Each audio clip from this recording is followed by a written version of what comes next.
In this lesson, you'll find out the difference between serif and sans-serif and what those two font types are used in. This magazine, I want to call this magazine Contrast.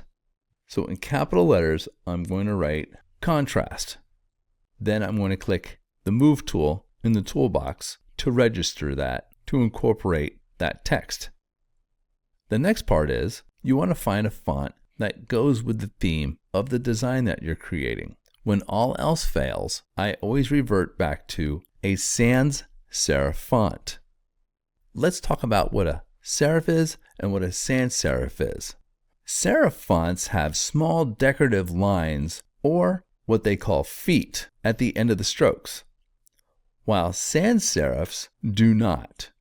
The word sans is Latin for without. So a serif has small decorative lines, while a sans-serif is without the small decorative lines. So whenever you see the word sans, that means without. And sans is used a lot in American culture. Listen for it in movies. When someone says sans something, it means without.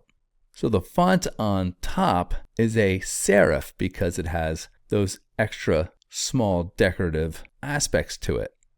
This font underneath it is a sans-serif because it's without the decorations.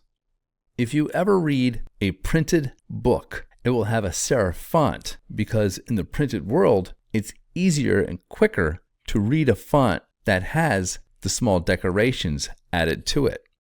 Pick up any novel in your house to see how many books have serifs in them. The sans-serif is great for computers and the internet. Go to any website and it will usually have a sans-serif. That's the biggest distinction between those two typefaces. If we click on the drop down here, we can click on serif to see all the different kinds of serifs that there are in this list. If we click on sans-serif, we can see all of the other kind of sans-serifs there are. When it comes to designing a magazine cover, you can use either serif or sans-serif to go with the theme of what you're trying to create for the title. For the articles in a magazine, usually they go with the sans-serif. For the cover that I'm going to create, I'm going to stick with the sans-serif. The sans-serif font that I'm currently using is called Arial, and you may have heard of that. One of the most popular sans-serifs there is a font called Helvetica.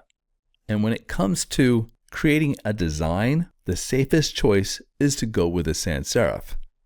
The reason is you don't want the type to take away from the photograph or artwork in the design. You just want it to be legible so the audience can understand what the information is about. This lesson will continue in the next video.